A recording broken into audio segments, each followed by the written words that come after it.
My name is Ben, and my student number is SO441043. The title of the speech is Ismael Nazario, What I Learned as a Kid in Jail. I am a freshman in NCUE. We need to change the culture in our jails and prisons, especially for young inmates. New York State is one of only two in the U.S. that automatically arrests and tries 16 to 17-year-olds as adults. This culture of violence takes these young people and puts them in a hostile environment, and the correctional officer pretty much allows any and everything to go on. There's not really much for these young people to do to actually enhance their talent and actually rehabilitate them. Until we can raise the age of criminal responsibility to 18, we need to focus on changing the daily lives of these young people. I know firsthand, before I ever turned 18, I spent approximately 400 days on Rikers Island. And to add to that, I spent almost 300 days in solitary confinement. And let me tell you this, screaming at the top of your lungs all day on your cell's door, or screaming at the top of your lungs out the window, it gets tiring. Since there's not much for you to do while you are in there, you start pacing back and forth in your cell. You start taking to yourself, your thoughts starting running wild, and then your thoughts become your own worst enemy. Jails are actually supposed to rehabilitate a person, not cause him or her to become more angry, frustrated, and feel more hopeless. Since there's not a discharge plan put in place for these young people, they pretty much enter society with nothing. And there's not really much for them to do to keep them from recidivating. But it all starts with the COs. It's very easy for some people to look at these correctional officers as the good guys and the inmates as the bad guys, or vice versa for some. But it's a little more than that. See, these COs are normal, everyday people. They come from the same neighborhoods as the population they serve. They're just normal people. They're not robots, and there's nothing special about them. They do pretty much everything anybody else in society does. The male COs want to talk and flirt with the female COs. They play the little high school kid games with each other, the politic with one another, and the female COs gossip to each other. So I spent numerous amounts of time with numerous amounts of COs, and let me tell you about this one in particular named Moron. One day he pulled me in between the A and B doors, which separate the north and south sides of our housing unit. He pulled me there because I had a physical altercation with another young man in my housing unit, and he felt, since there was a female officer working on the floor, that I violated his shift. So he punched me in my chest. He kind of knocked the wind out of me. I wasn't impulsive. I didn't react right away because I know this is their house. I have no wings. All he has to do is pull his pin and back up will come immediately. So I just gave him a look in his eyes, and I guess he saw the anger and the frustration just burning. And he said to me, "Your eyes are going to get you in a lot of trouble because you are looking like you want to fight." So he commenced to taking off his utility belt. He took off his shirt and his badge, and he said we could fight. So I asked him, "You gonna to hold it down?" Now, there is a term that commonly used on Rikers Island, meaning that you are not going to say anything to anybody. You are not going to report it. He said, "Yeah, I'm gonna to hold it down." "You gonna hold it down?" I didn't even respond. I just punched him in his face, and we began to fighting right then and there.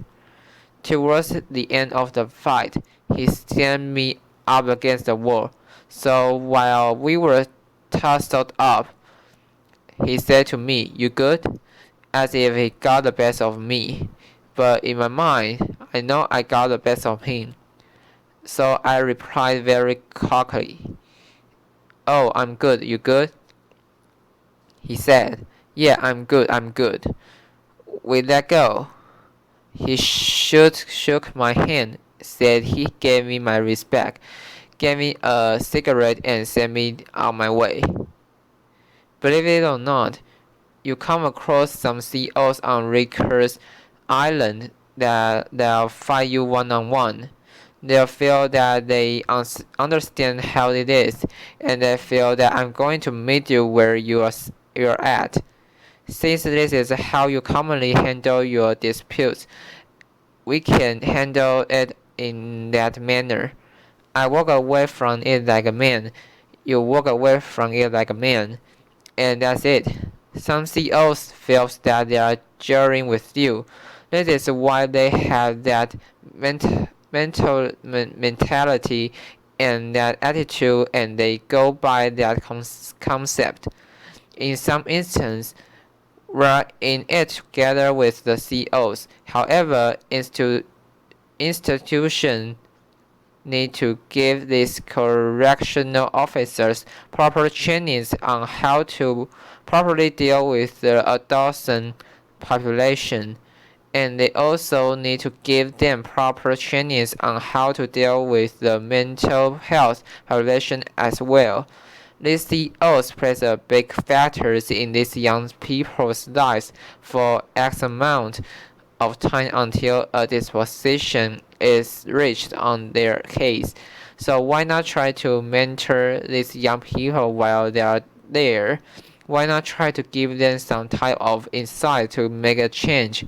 So once they are reentered back into society, they are doing something positive. A second big thing to help our teens in jail is better programming. When I was on Rikers Island, the huge thing was the solitary confinement. Solitary confinement was originally designed to break a person mentally, physically, and emotionally. That's what it was designed for. The U.S. Attorney General recently released a report stating that they are going to ban solitary confinement in New York State for teens. One thing that kept me sane while I was in solitary confinement was reading. I tried to educate myself as much as possible. I read any and everything I could get my hands on. And aside from that, I wrote music and short stories. Some programs that I feel will benefit our young people are arts therapy programs for the kids that like to draw and have that high talent. And what about the young individuals that are musically inclined? How about a music program for them that actually teaches them how to write and make music? Just a thought. When a adolescent comes to Riker Island, C74 RNDC is the building that they are housed in. That's the nickname, Greater School. Because you have a young individual coming in from the street thinking that they are tough, being surrounded by a bunch of other young individuals from all of the 5 boroughs. and everybody feels that they are tough. So now you have a bunch of young gentlemen poking their chests out feeling that I have to prove I'm equally as tough as you, or I'm tougher than you, you and you. But let's be honest, that culture is very dangerous and damaging to our young people. We need to help institutions and these teens realize that they don't have to lead the previous lifestyle that they led when they were on the street, that they can actually make a change. It's sad to report that while I was in prison, I used to hear dudes talking with when they get released from prison, what type of crimes they are going to commit when they get back in the street. The conversation used to sound something like this. Oh, when I hit the street, my brother got this connection for us, that and the third. Or my man over here got this connection for the low price. Let's exchange information. And when we hit the town, we're going to do this real big. I used to hear this conversation and think to myself, wow, these dudes are really talking about going to back in the street and committing future crimes. So I came up with a name for that. I called it a go back to jail quick scheme. Because really, how long is that going to last? You get a retirement plan with that nice little pension, 401k, 403b. You get a health insurance, dental. But I will tell you this, being in jail and being in prison, I came across some of the most intelligent, brilliant, and talented people that I would never met. I've seen individuals take a potato chip bag and turn it into the most beautiful picture frame. I've seen individuals take the state soap and that's provided for free and turn them into the most beautiful sculpture and would make Shadago look like a kindergartner made it. At the age of 21, I was in a maximum security prison called Elmira Correctional Facility. I just came out of the wait shack from working out, and I saw an older gentleman that I knew standing in the middle of the yard just looking out at the sky. Mind you, this older gentleman was serving a 33 and a third to life sentence in which he already had served 20 years of that sentence. So I walked out to him and I said, "Oh gee, what's going on, man? You good?" He looked at me and he said, "Yeah, I'm good, young blood." I'm like, "So why you looking out at the sky for, man? What's so fascinating up there?" He said, "You look out and you tell me what you see." "Clouds." He said, "Alright, what else you see?" At that time, it was a plane passing by. I said, "Alright, I see an airplane." He said, "Exactly." "And what's on the airplane?" "People." "Exactly." "Now, where's the plane and those people going?" "I don't know. You know?" "Please let me know if you do. Then let me get some lottery numbers." He said, "You're missing the big picture, young blood. That plane with those people is going somewhere while we are here stuck. The big picture is this. That plane with those people going somewhere. That's life passing us by while we behind these walls stuck." Ever since that day, that sparked something in my mind and made me know I had to make a change. Growing up, I was always a good, smart kid. Some people would say I was a little too smart for my own good. I had dreams of becoming an architect or an archaeologist. Currently, I'm working at the Fortune Society, which is a reentry program, and I work with the people as a case manager that are at high risk of recidivism. So I connect them with the service and they need once they're released from jail and prison so they can make a positive transition back into society. If I was to see my 15-year-old self today, I would sit down and talk to him and try to educate him, and I would let him know, listen, this is me, I'm you, this is us. We're one. Everything that you are about to do, I know what you're gonna to do before you do it because I already did it.